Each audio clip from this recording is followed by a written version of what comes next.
Lorsqu'avec Emmanuel Hirsch, on a parlé de mon intervention, j'ai proposé cette appellation « l'agir local ». Évidemment, il y avait un clin d'œil à cette formidable citation de René Dubos, ingénieur agronome, sur le penser globalement, agir localement, fondateur d'une notion de développement durable qu'on a élargi progressivement à la responsabilité sociale et environnementale.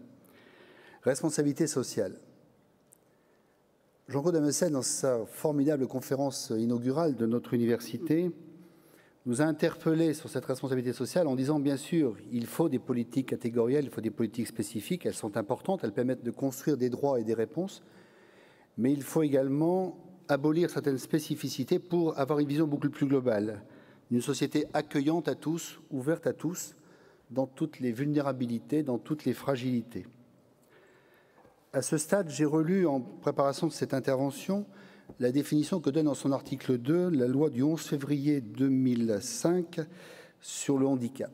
Constitue un handicap au sens de la présente loi toute limitation d'activité ou restriction de participation à la vie en société subie dans son environnement par une personne en raison d'une altération substantielle, durable ou définitive d'une ou plusieurs fonctions physiques, sensorielles, mentales, cognitives ou psychiques, d'un polyhandicap ou d'un trouble de santé invalidant.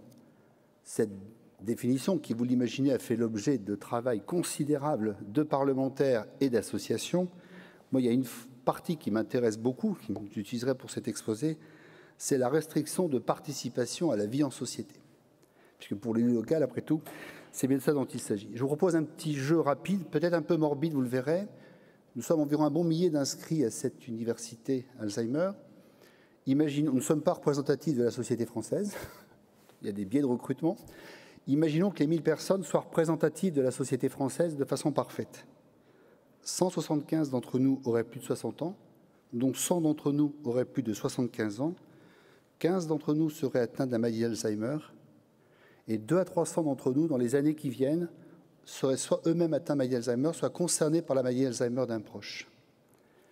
Au-delà de ce petit jeu, ce que je voulais dire, c'est que, comme le dit très bien Jean-Claude Amessen, ces questions-là concernent l'ensemble de la société et ne sauraient en rien être réservées à des publics d'initiés ou à des spécialistes. Agir local. Je ne reprendrai pas, bien sûr, ici l'ensemble des dispositifs locaux qui ont pu être créés par la loi. Il en est d'excellents entre les maisons des aidants, les accueils de jour. Ça n'est pas le lieu et vous connaissez bien cela. En revanche, ce que nous constatons les uns et les autres en tant que citoyens, en tant qu'élus locaux, c'est que dans une ville, les personnes atteintes de maladie d'Alzheimer et leurs familles, on ne les voit pas. C'est souvent une armée des ombres, soit parce qu'elle est en établissement, qu'on a d'ailleurs, vous le constaterez, au gré de l'évolution de la maladie, souvent on a pris des noms de plus en plus abscons, puisque de son logement, on peut éventuellement aller au logement foyer, puis on arrive en maison de retraite, dont les familles souhaitent rapidement qu'elle soit bien médicalisée, puis on arrive en EHPAD, voire en USLD, avec le langage se rétrécit dans sa conception. Certes, on cherche à humaniser tout cela un petit peu, alors on choisit des beaux noms. Vous remarquerez d'ailleurs que les noms d'établissements empruntent souvent la nature au nom d'arbres, et c'est ainsi qu'à travers la France, les marronniers, les peupliers, les lys, les orchidées fleurissent. Si on est d'origine confessionnelle, on emprunte plutôt litanie des saints, et on voit apparaître Saint-François de Sales, Saint-Jean, Saint-Pierre, etc. Tout ça pour dire qu'on tente en fait, sous ces appellations, de désigner des lieux où finalement on ne sait pas bien ce qui s'y passe. Lorsque c'est à domicile, souvent on le sait, et ça a été souvent dit dans cette université, on voit effectivement les familles de plus en plus souvent recroquevillées autour de leurs patients, sauf bien entendu dans les merveilleux exemples que nous avons entendus. Je ne développerai pas ici plus les dispositifs de soins qui ont été beaucoup développés à l'échelon local. Vous savez qu'il y a par ailleurs des travaux tout à fait considérables, des documents extrêmement intéressants que vous connaissez, et puis ceux qui ne les connaissent pas, allez les consulter, vous le trouverez dans le guide mondial des villes amies des aînés, un excellent site internet. Vous le trouverez bien sûr dans les différents documents sur le vieillissement et sur l'espace urbain. Les villes aujourd'hui sont fortement interpellées par ces questions du vieillissement, et ce qui est extrêmement intéressant, et je crois que c'est aussi le rôle des familles d'avoir réussi cette interpellation, les villes de plus en plus souhaitent et veulent relever le défi du vieillissement. Vous remarquerez d'ailleurs, nous le savons tous en tant que professionnels intervenants, quand survient le début de la perte d'autonomie, à ce moment-là apparaît le rétrécissement du champ de la personne.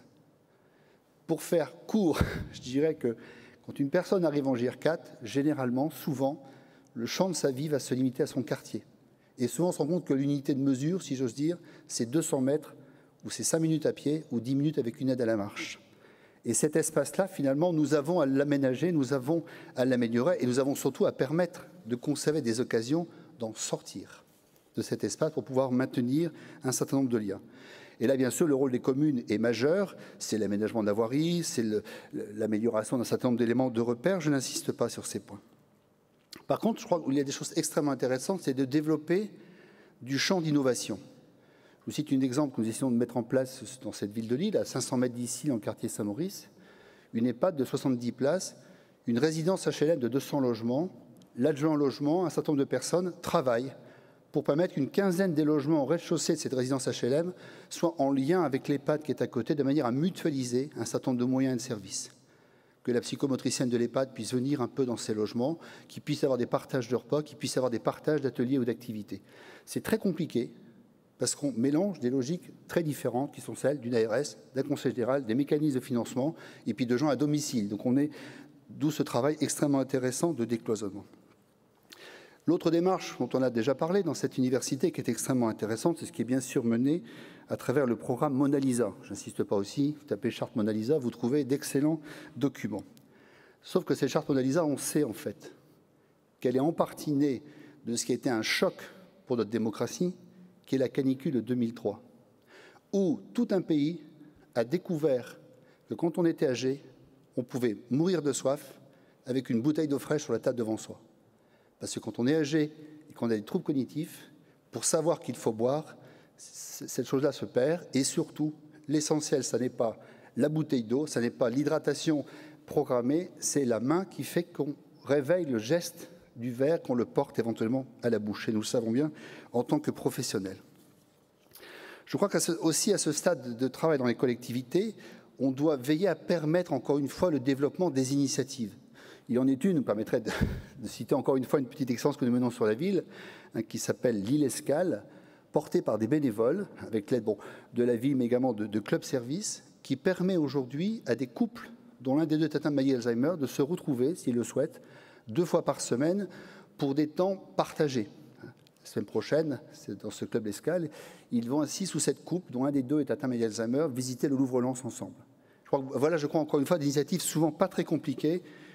Au départ, il faut un peu d'imagination, mais qui permettent encore une fois de maintenir ce lien social extrêmement fort. Je voudrais, en conclusion, pour rester dans le temps qui m'est imparti, vous dire à quel point je crois qu'au niveau des villes se partage de plus en plus cette conviction profonde, comme on le disait tout à l'heure, et en écho à ce que disait Jean-Claude Damessen, que dans une ville, toutes les activités doivent être adaptées à toutes les populations.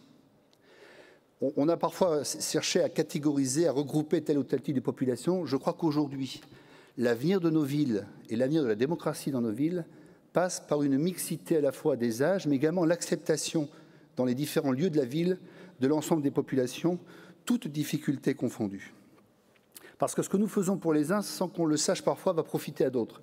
Je donne un autre exemple. Mardi, avec Madame Delaunay, avant qu'elle ne vienne ici inaugurer l'université d'été, elle inaugurait une EHPAD à quelques kilomètres d'ici, Saint-François-de-Sales, on voit quelle origine elle est, EHPAD qui, pour la moitié des résidents qui y sont, 40 sur 80, sont des personnes sourdes de naissance qui s'expriment en langue des signes. C'est la première en France, avec une partie du personnel lui-même sourd, formé au métier de soins en langue des signes. On pourrait dire, voilà, ça rend service aux personnes en langue des signes. D'abord, on s'est rendu compte qu'une partie des personnes démentes perdaient la langue des signes quand elles évoluaient. Mais l'autre chose qu'on s'est rendu compte, c'est que le concept architectural de cette maison, avec de très larges espaces publics, grande visibilité et patio, en fait conçu pour les sourds de naissance parlant en langue des signes pour qu'ils se voient parler, si j'ose dire, en fait était très utile pour les autres. Et que finalement la communication gestuelle, le fait que les portes d'ascenseur soient vitrées, qu'on puisse voir les gens dans les ascenseurs, etc., était utile à tous, y compris ceux qui n'étaient pas sourds de naissance. Enfin, en conclusion, j'ai une petite marotte qui est connue au conseil municipal de mes collègues élus, c'est que je fais régulièrement l'éloge du banc. Je dis qu'une ville, c'est un lieu où il faut beaucoup de bancs. Vous remarquerez que dès que vous mettez des bancs en nombre dans une ville, vous voyez apparaître toute une population. Si on veut, par exemple, voir réapparaître des personnes âgées dans les villes, beaucoup plus nombreuses, il faut mettre des bancs partout. L'être humain étant un drôle d'animal qui a eu la mauvaise idée de se mettre debout au lieu de marcher à quatre pattes comme tout le reste du monde animal, il a découvert d'une part le mal de dos et le besoin en plus pour converser de s'asseoir ou pour écouter ce que vous êtes en train de faire. Et en fait, on se rend compte que ce sont des lieux de sociabilisation extrêmement importants. Et j'en viens, et ce sera ma conclusion, et j'ai lu avec intérêt d'ailleurs un médecin, Dr Pradine, dans le site H-Village qui le faisait également, c'est que l'éloge du banc me mène à l'éloge de la chaise. Et on se rend compte que quand on a fini CMMS, CMNA, CNPI, CCIB et autres, on redécouvre dans les établissements en particulier la vertu de la chaise. S'asseoir aux côtés d'une personne âgée, prendre le temps, l'aborder de côté tranquillement constitue bien souvent l'un des meilleurs moyens d'entrer en contact avec elle. Ce que je crois qu'il faut en société, c'est que nous redécouvrions ensemble, toute population confondue, le plaisir et la joie de s'asseoir à côté de l'autre, en particulier s'il est vulnérable ou fragile, et à ce moment nous rétablissons des liens extrêmement importants. Je ne peux donc que vous souhaiter de participer à ce nouvel outil de gériatrie qui est l'usage intensif de la chaise. Je vous remercie.